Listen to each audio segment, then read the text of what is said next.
Assalamualaikum warahmatullahi wabarakatuh. Alhamdulillahirabbil alamin.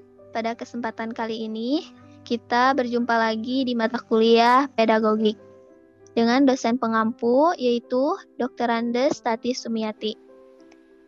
Dan pada kali ini, kelompok kami yaitu kelompok 7 akan mempresentasikan kasih sayang dan tanggung jawab pendidikan. Dan kelompok kami yang beranggotakan yang pertama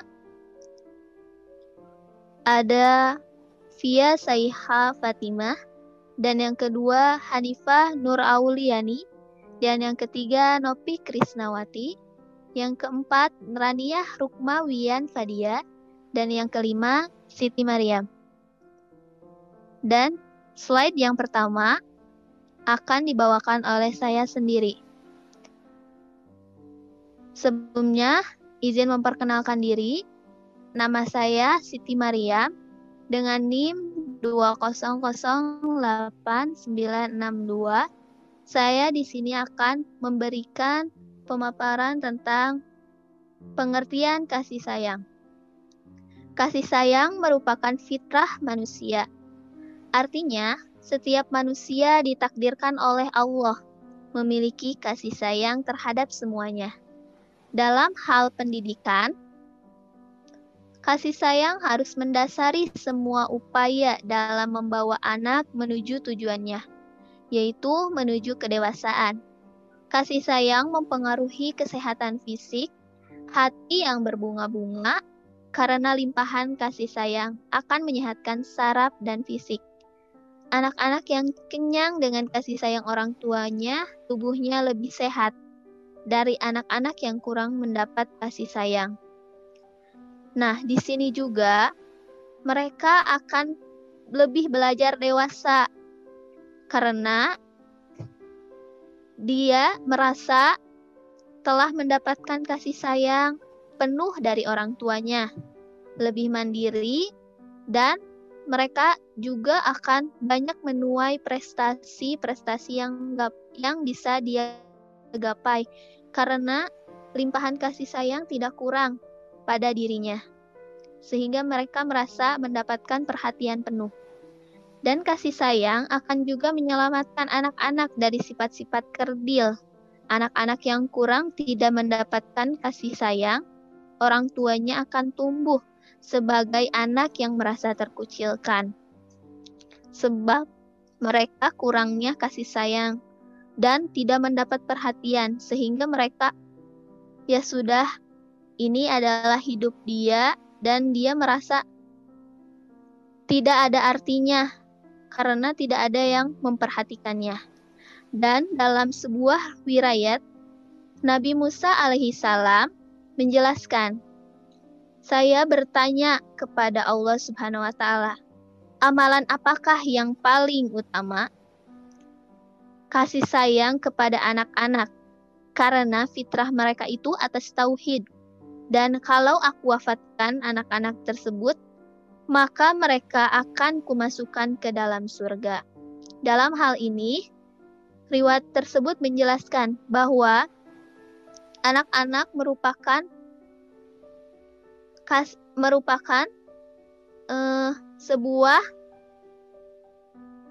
yang harus diberi kasih sayang karena mereka adalah hal-hal yang spesial, sehingga Allah juga menjelaskan dalam riwayat tersebut, jika mereka diwafatkan, mereka akan menuju surganya Allah. Dan dalam proses pendidikan tersebut, peran orang tua digantikan oleh pendidik atau guru, sehingga guru harus memiliki kasih sayang terhadap muridnya. Dan di sini juga pola hubungan pendidik perlu melandasi oleh kasih sayang dari pendidik kepada perdik, agar terjalin ikatan perasaan yang dapat mendukung tercapainya tujuan pendidikan. Mungkin penyampaian materi dari saya cukup sekian. Terima kasih. Dan slide selanjutnya akan dilanjutkan oleh teman saya, yaitu Nopi Krisnawati. Kepadanya saya persilahkan. Baik, terima kasih kepada moderator. Izin memperkenalkan diri, Nama saya Novi Krisnawati dengan NIM 200803. Di sini saya akan menjelaskan apa dampak kasih sayang yang berlebihan. Sebagai orang tua yang baik, mereka harus mampu mempersiapkan sesuatu untuk masa depan anak-anak mereka. Anak harus dididik supaya menjadi manusia yang tangguh pada saat ia telah dewasa. Jangan membiarkan mereka menjadi anak yang tidak berdaya, lemah, dan selalu mengharapkan uluran tangan orang lain. Sadullah menyatakan bahwa kasih sayang yang berlebihan dapat menimbulkan dampak negatif. Di antaranya, 1. Akan tumbuh sikap yang selalu ingin diperlakukan secara istimewa. Sifat-sifat seorang otoriter dalam diri anak semakin berkembang ketika orang tua selalu memenuhi segala keinginan-keinginannya. Benih-benih kediktoratan semakin bersemi di dalam dirinya. Ketika hidup di tengah-tengah masyarakat, ia ingin semua orang memperlakukan dirinya seperti orang tuanya dulu melayani dirinya. Orang seperti itu akan mudah putus asa kalau keinginannya tidak ada yang memperhatikan dan tidak memperoleh simpati dari orang lain. Yang kedua yaitu anak yang selalu dimanja dapat mengalami masalah dalam kehidupan rumah tangganya di kemudian hari. Mungkin ia akan meminta dilayani istrinya secara sempurna. Mungkin yang lebih tidak baik lagi, ia suka memperlakukan istrinya seperti pembantu yang harus tunduk pada perintahnya. Yang ketiga, anak tidak mau mengembangkan diri karena merasa cukup apa yang diterimanya. Orang tuanya telah memenuhi segala keinginannya, pujian, dan segalanya menjadi gambaran semu. Dirinya si anak menjadi kehilangan kenyataan tentang dirinya.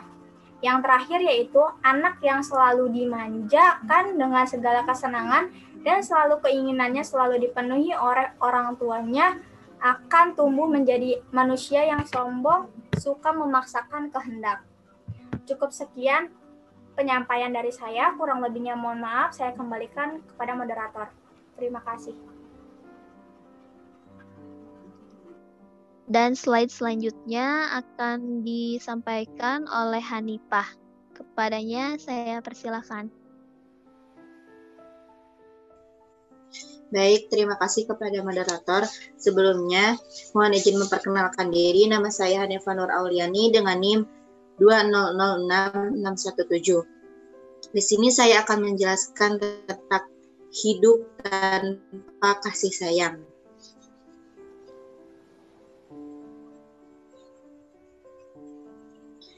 Hidup tanpa kasih sayang tidaklah indah. Di sini Husain Mazhahiri mengemukakan dalam buku Sabdullah halaman 160 pada tahun 2010 mengemukakan bahwa kecintaan atau kasih sayang meninggalkan bekasnya secara positif pada anak dan menjadikan perilakunya di masa yang akan datang memiliki sifat kasih sayang dan kecintaan. Sebaliknya, andaikan suatu kecintaan hilang dari rumah tangga dan rumah tangga menjadi korban dan kebekuan dan kekerasan, maka masa depan anak akan terlempar pada mara bahaya dan kepribadiannya. Di masa yang akan datang akan memiliki sifat-sifat kekerasan dan emosional yang melampaui batas. Jadi, anak yang hidup tanpa kasih sayang orang tuanya pada masa yang akan datang setelah ia dewasa akan menampakkan kebenciannya terhadap masyarakat sekitarnya dan menunjukkan ketidakpeduliannya terhadap orang lain. Ia tidak menunjukkan jiwa tolong-menolong dan belas kasih sayang terhadap masyarakat sekitarnya, sehingga ia menjadi manusia yang berperasaan.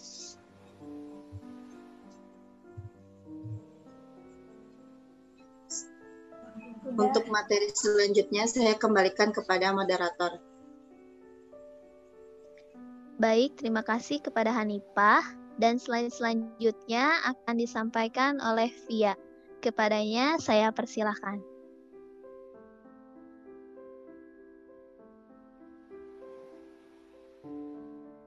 Baik, terima kasih kepada moderator. Sebelumnya izin memperkenalkan diri, nama saya Pia Syeka Fatimah dengan NIM 2001179.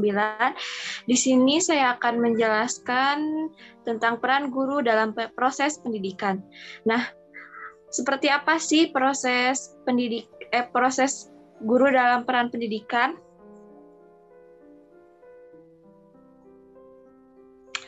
Nah, banyak peran yang semestinya dilakukan oleh seorang guru dalam menjalankan proses pendidikan. Di antaranya yang pertama ada guru sebagai pembimbing. Realitas di masyarakat menunjukkan bahwa perilaku menyimpang dari anak-anak seperti kebrutalan, kecanduan narkoba, pemurung, apatis, dan sebagainya muncul karena dilatar belakangi oleh kondisi di mana anak tumbuh dalam keluarga yang tidak memberikan kepuasan kasih sayang terhadap dirinya. Hal ini menjadi tantangan pendidikan manakala kehidupan di kota besar dipenuhi oleh kesibukan orang tua dengan berbagai aktivitas pekerjaan. Dengan kasih sayang yang diberikan oleh guru, anak akan mendapatkan bimbingan untuk menjalani kehidupan, baik yang dijalani saat ini maupun bekal di masa yang akan datang. Guru bagi anak itu adalah sebagai tempat bertanya, mengadu, meminta pendapat, berkeluh kesah, curhat, berlindung, dan posisi lainnya dalam diri seorang anak. Yang kedua ada guru pembentuk kepribadian. Nah, anak di sekolah merupakan hal yang tidak mudah. Sulit kiranya dilakukan tanpa disertai dengan kasih sayang. Seorang guru di sekolah bertanggung jawab untuk membimbing anak didik, menjadi manusia bermoral, berhati nurani, kasih sayang terhadap sesama, dan sebagainya. Guru harus menunjukkan sosok pribadi yang utuh, berpribadi yang tidak emosional, penghayatan dan pelaksanaan moral dalam sesuai aspek kehidupan, sehingga akan menjadi teladan bagi anak didiknya. Nah, di sekolah, guru yang baik akan memperhatikan hal ini sebagai dari perannya dalam menjalankan proses pendidikan. Pembentukan kepribadian anak di sekolah merupakan hal yang tidak mudah. Pernah kita dikejutkan oleh salah satu pemberitaan di media massa seperti media cetak, koran, majalah, juga media elektronik seperti radio, televisi. Ada anak yang bunuh diri karena ingin menyelamatkan harga diri dan rasa malu yang dialaminya karena tidak dapat membayar uang untuk sekolah. Nah, yang ketiga ada guru sebagai tempat perlindungan. Nah, di sekolah, anak akan minta perlindungan kepada gurunya. Gurulah yang menjadi perlindungan bagi anak-anak tersebut. Pada kondisi ini, guru semestinya bijaksana dalam mendengarkan permasalahan yang dihadapi anak, memberikan nasihat, dan sebisa mungkin menyadarkan tindakan yang dilakukan anak atau bahkan berupaya menjebati permasalahan anak dengan orang tuanya. Ada anak yang kabur dari rumah akibat tidak menemukan kasih sayang di rumahnya. Dalam tindakan ini, anak akan mencari perlindungan kepada siapa saja yang dianggap dekat atau yang dapat dianggap memberikan perhatian. Beruntung jika mereka mendapatkan tempat berlindung kepada orang yang berlatar belakang baik. Misalnya kepada gurunya di sekolah, tapi apabila anak bertemu dengan orang yang salah pergaulan, contohnya dengan pemakan atau pengedar narkoba, misalnya maka anak berakibat merusak masa depannya. Menyikapi kasus ini, selayaknya di sekolah, seorang guru dapat memberikan kasih sayang, maka anak akan merasa diperhatikan dan dilindungi. Pada kondisi ini, guru semestinya berlaku bijaksana mendengarkan masalah yang sedang anak hadapi, memberikan nasihat, dan segera menyadarkannya agar selesai dari permasalahannya. Nah, yang keempat ada guru sebagai figur teladan. Guru sebagai figur teladan kasih sayang harus tergambarkan dalam perilaku ayah ibu mereka. Kasih sayang itu harus terlihat dalam pelukan, senyuman, bahkan dalam nada bicara orang tua mereka. Kasih sayang harus terwujud melalui perilaku konkret atau hanya bicara seperti saya menyayangi atau saya mencintai. Kasih sayang yang terwujud melalui perilaku di samping secara psikologis akan dirasakan oleh anak. Juga perilaku itu akan menjadi contoh teladan bagi anak yang menginjak remaja. Anak remaja memerlukan kasih sayang yang kadarnya lebih besar dalam bentuk yang konkret. Ia masih hidup dalam lautan kebimbangan dan masa-masa yang sangat kritis. Seorang guru yang ramah, hangat, dan selalu tersenyum, tidak memperlihatkan muka kesal atau kusam, merespon pembicaraan atau pertanyaan anak didik dengan baik, akan menumbuhkan kondisi psikologis anak yang menyenangkan. Anak tidak berbicara dapat merencanakan isi hatinya saat menghadapi masalah, dan anak akan sedang melibatkan diri dalam kegiatan di sekolah. Perilaku anak didik yang terbentuk ini pada dasarnya merupakan hasil dari mencontoh atau meneladani perilaku yang diperlihatkan pendidik dan penuh kasih sayang. Nah, yang terakhir ada guru sebagai sumber pengetahuan. Dalam proses pembelajaran di mana terjadi transformasi pengetahuan. Sikap memberi dan melarang semestinya dilakukan dengan hati-hati terhadap anak didik. Pengetahuan dapat merubah sikap dan perilaku anak. Perubahan dapat positif apabila pengetahuan yang diterima atau didapatkan anak sesuai dengan hati-hati terhadap anak didik. Nah, pengetahuan dapat merubah sikap dan perilaku anak sesuai dengan masanya. Dan sebaliknya, apabila tidak sesuai akan membentuk perilaku anak yang negatif. Misalnya, pendidikan seks yang diberikan guru dengan tidak hati-hati akan berdampak pada perilaku anak yang salah tentang kehidupan seks. Oleh karena itu, seorang guru dalam menyampaikan pengetahuan harus didasari oleh kasih sayang. Nah, mungkin hanya sekian yang dapat saya sampaikan. Mohon maaf apabila ada kesalahan. Terima kasih. Saya kembalikan kepada moderator. Baik, terima kasih kepada Via. Dan slide selanjutnya akan disampaikan kembali oleh Hanifah. Kepadanya saya persilahkan. Baik, terima kasih kepada moderator. Di sini saya akan menjelaskan tentang tanggung jawab. Tanggung jawab itu mudah diucapkan, tapi sulit untuk dilakukan.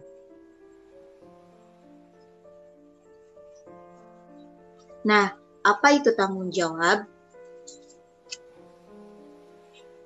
Sadullah mengemukakan dalam bukunya pada halaman 176 tahun 2011 mengemukakan bahwa bertanggung jawab dimaksudkan sebagai suatu keadaan di mana semua perbuatan atau tindakan atau sikap merupakan penjelmaan dari nilai-nilai moral serta nilai-nilai luhur kesusilaan atau keagamaan.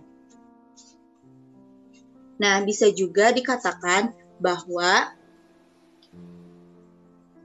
bertanggung jawab berarti dapat didakwa berdasarkan nilai-nilai moral dan susila maupun nilai agama. Dengan kata lain, bertanggung jawab berada dalam tatanan norma, nilai kesusilaan, agama, dan tidak di luarnya. Segala tindakan perbuatan atau sikap yang berada di luar bidang nilai atau norma, kesusilaan, dan agama tidak dapat dipertanggungjawabkan. Cukup sekian materi yang saya sampaikan. Saya kembalikan kepada moderator. Baik, terima kasih kepada Hanifah. Dan slide selanjutnya akan disampaikan oleh Rania. Kepadanya saya persilahkan. Terima kasih kepada moderator. Izin memperkenalkan diri, saya Rania Rukmawian Fadia dengan nomor induk mahasiswa 2000763. Di sini saya akan mempresentasikan mengenai tindakan yang berkaitan dengan bertanggung jawab, tanggung jawab dalam pendidikan, dan dua aspek manusia dalam melaksanakan tanggung jawabnya. Baik langsung saja yang pertama yaitu tindakan yang berkaitan dengan bertanggung jawab. Di kelas, seorang guru haruslah seseorang yang bertanggung jawab. Seorang guru harus bertanggung jawab terhadap tugasnya sebagai guru, yaitu mendidik dan mengajar anak-anak yang telah dipercayakan orang tuanya kepada guru. Sekarang sudah ada Undang-Undang Nomor 14 Tahun 2005 tentang guru dan dosen yang merupakan suatu landasan moral bagi guru untuk menjalankan tugasnya secara profesional. Oleh karena itu, guru yang bertanggung jawab senantiasa akan berbuat baik dan bertindak tidak keluar dari undang-undang tersebut. Yang kedua, slide selanjutnya, next. Tanggung jawab dalam pendidikan. Dalam Undang-Undang Nomor 20 Tahun 2003 tentang Sistem Pendidikan Nasional disebutkan bahwa tujuan pendidikan adalah berkembangnya potensi peserta didik agar menjadi manusia beriman dan bertakwa kepada Tuhan Yang Maha Esa, berakhlak mulia, sehat, berilmu, cakap, kreatif, mandiri, dan menjadi warga negara yang demokratis dan bertanggung jawab. Di sekolah, guru merupakan pendidik yang bertanggung jawab dalam membimbing anak didik untuk mencapai tujuan pendidikan. Bagian akhir dari tujuan pendidikan nasional adalah warga negara yang bertanggung jawab. Dalam melaksanakan tugas tanggung jawabnya, manusia dapat dilihat dari dua aspek, yaitu satu, manusia sebagai makhluk Tuhan, dan dua, manusia dalam hubungannya sama manusia dan alam. Yang pertama ada manusia sebagai makhluk Tuhan. Manusia sebagai makhluk Tuhan berkewajiban untuk melaksanakan segala perintahnya dan menjauhkan segala larangannya. Agar dalam ajaran Islam ada 3 inti ajaran Islam, yaitu iman, Islam, dan ihsan. Dalam hal ini Allah telah memberikan petunjuk melalui Al-Quran dan Sunnah. Bagaimana manusia harus beriman, bagaimana manusia harus menjalankan syariat Islam, bagaimana manusia harus berbuat baik dan berbuat baik pada Allah, manusia, maupun berbuat baik kepada makhluk lain, misalnya hewan dan tumbuhan, serta berbuat baik kepada lingkungannya. Yang kedua, manusia dalam hubungan dengan sesama manusia dan alam. Manusia mempunyai kecenderungan kepada masyarakat dan kehidupan sosial. Kehidupan sosial manusia memiliki sebuah bentuk hubungan khusus. Dia tidak akan dapat memenuhi segala kebutuhan dengan tanpa kerjasama dan keikutsertaan yang lain. Berbagai aktivitas manusia memiliki esensi sosial, dan oleh karena itu, mau tidak mau mereka harus membagi pekerjaan di antara mereka. Sehingga dengan begitu, mereka dapat memberikan manfaat kepada orang lain dan sekaligus mengambil manfaat dari mereka. Sekian penjabaran dari saya, kurang lebihnya mohon maaf. Wassalamualaikum warahmatullahi wabarakatuh. Saya kembalikan kepada moderator.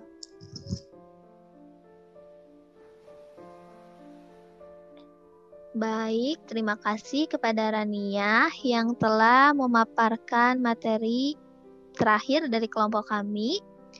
Alhamdulillah, presentasi dari kelompok kami telah selesai. Atas perhatiannya, terima kasih dan mohon maaf atas kekurangannya. Cukup sekian dan terima kasih. Wassalamualaikum warahmatullahi wabarakatuh.